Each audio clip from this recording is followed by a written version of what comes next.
Saudi-American bank, Samba, the region's leading player.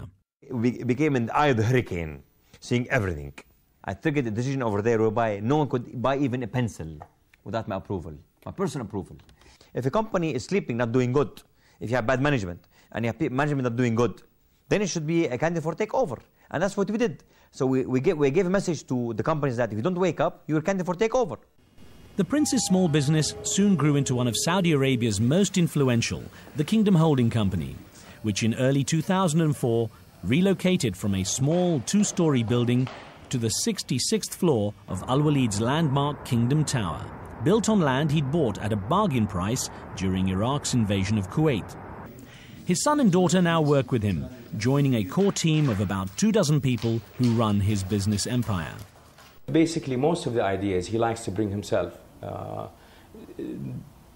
because he trusts the fact that he has gone through deep thinking before versus somebody else bringing an idea because it sounded good. You know, he plays a poker hand. You know, you can not know whether he really wants to continue with the deal or not, or whether he's lost interest. You know, he even has his own people sometimes confused as to what's happening. The prince has also actively started to recruit women, particularly Saudis, into his ranks. It's very important for His Highness to have ladies playing a big role in the society, as he's doing in his company, in his palace. He's giving them the power to prove themselves. Now firmly settled in Riyadh, he keeps no homes outside Saudi Arabia. Why bother when he can build his own resort and oasis on the outskirts of town? Actually, this is a land that was forgotten and no one really utilized it. So I just took it and I developed it and I bought it for almost nothing. And I just developed it with minimum amount of money and we just got this gorgeous product. And this is really is valued at now more than 10 times what I bought it for. I guess no one's going to argue about you driving on your own grass. Nice weather today also. It's beautiful, yeah. Home Sweet Home has 317 rooms. Prince Al Walid, now single after 3 divorces, lives in the centre with his children in separate wings. The 460,000 square feet Riyadh Palace feels like a small city, with 18 sitting rooms, 15 dining rooms, hairdressing salons, and its own sports centre. The whole place is interconnected by a series of corridors and elevators. Prince Al Walid values having his son and daughter close to him, especially after nearly losing Prince Khalid in a terrible accident when he was just 15. I was on a jet ski and I did one of the stupid moves and everything I used to do, which worked pretty well before. I don't know why it didn't this time, but anyway, I ended up crushing my skull and paralyzing my right side. He broke his head. The bones were broken and they were like this. I mean, 1 milli from the sagittal artery of the brain. God forbid he was bye-bye. First time I walked, and I was having the cane, and I saw my dad walk away. I'm like, why is my dad walking away? He went behind, just like behind a corridor, and just held his head down and stood, and he cried. And first time I see my dad cry. And I remember it like yesterday. Today, Prince Khalid is in full health and back on his jet ski. He's a little more cautious on the water. Well, most of the time. Every weekend, the prince puts aside his billionaire trappings to visit the place where he feels most at home. After seeing his luxury lifestyle and talking to his friends and family, I was curious to discover why this remote place is so special to him. Who is Al Walid when he's alone? Out here at his desert camp, a couple of hours' drive from Riyadh, the prince switches gear. What goes through his mind? Oh, I think of everything. I think of last week, last month, last year, last decade, and I think of the future, where I'm right now, where I'm heading. See, not a single decision in my life, whether it's personal or professional. Nothing, no decision has been taken without me being in the desert. Your Citibank deal was thought up in the desert, or confirmed in the desert? It was thought of in the desert, and it was finalized from the desert, and it was signed by fax from the desert. It's kind of ironic that a man who can have almost anything he wants comes to a place where there is nothing. You know, I just feel very much at home. You know, the serenity, the openness, the freedom, the liberty you have here, to me is very important. You have a lot. How much do you give back? Yeah, you know, in Islam you have one pillar of Islam is zakat. Zakat is Islamic tax, and it is 2.5% of a certain formula that not necessarily related only to income but to wealth, net worth. So I apply that obviously, but I do a lot more than that. Who do you target with your charity? The needy people, the one who wants to get married, the one who has a loan, the one who likes to go to the hospital. It's a wide array of people that we contribute to. The Prince says he gives $100 million to charity every year and has a dozen staff to manage his contributions. But I also saw that he likes to personally meet with those to whom he donates. Look, this guy sleeps here. Do you believe this now? During the holy month of Ramadan, I was given the very rare chance to follow him through a poor area as he went from house to house giving envelopes containing cash. Each package is filled with the equivalent of $1,200 to directly target Saudis in need. That amount matches about a year's rent for most of these people. It may seem random as he wanders through the ghetto, but in actual fact it's part of a highly efficient charity program that keeps track of who gets what. Though Saudi Arabia gets the bulk of his charity, in Beirut, where he spent much of his childhood, he has set up a foundation to handle the huge number of requests he gets for help from Lebanon. The organization is headed by his aunt, who says they don't just throw money at problems. So many people can take money and go.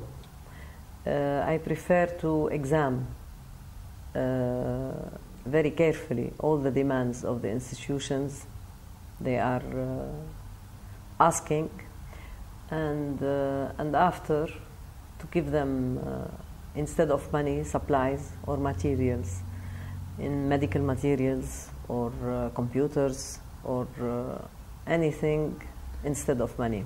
A lot of wealthy people are accused of giving money as a way to appease their guilt for having so much themselves. No, from my point of view, I have no guilt at all, because the money I got it was earned the hard way. It was not inherited, it was not given to me. So I don't have guilt at all from that point of view.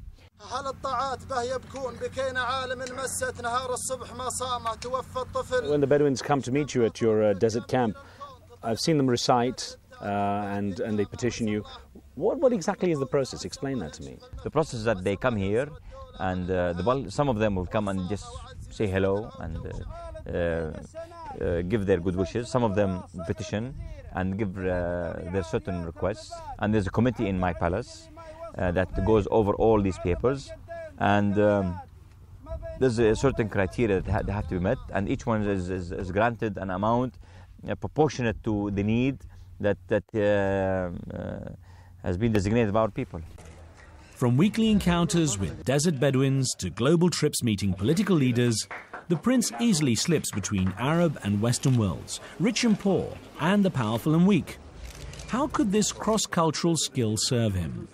There are hints that Al-Walid is nurturing political ambitions either in Lebanon or Saudi Arabia, where he's been calling for reform like his father once did.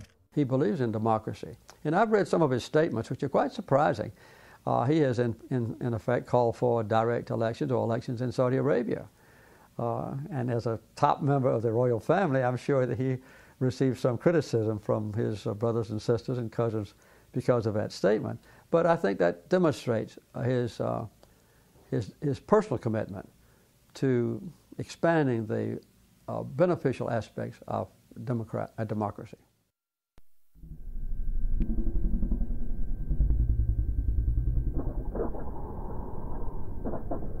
But the Prince has already learned that politics is a difficult tightrope to walk between different emotions, beliefs, and personal or party agendas.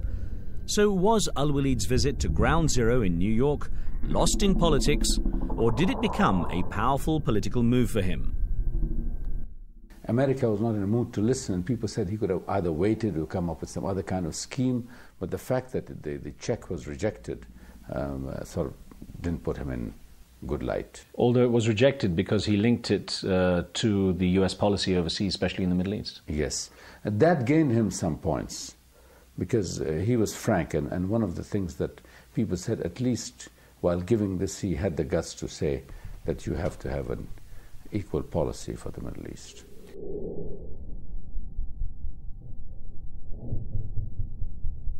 People were looking for somebody very honest from this part of the world to speak his mind. And Prince Walid was a perfect candidate for that. We respected him a lot.